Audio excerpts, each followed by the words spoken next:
Hey guys, it's Dr. Riley from Body Back Chiropractic. Today I want to go over with you guys why we don't crack our own neck.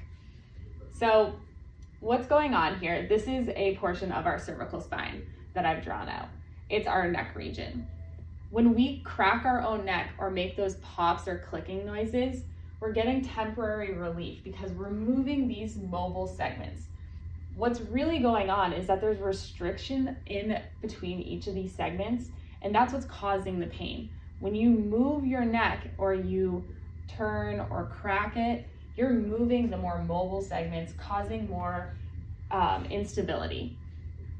If we keep this restriction here, there will be further damages like degeneration. So when you go to see a chiropractor, what they do is they address the actual cause of what's going on, which is this restriction here. So we remove that restriction and make sure that all of the segments are moving appropriately.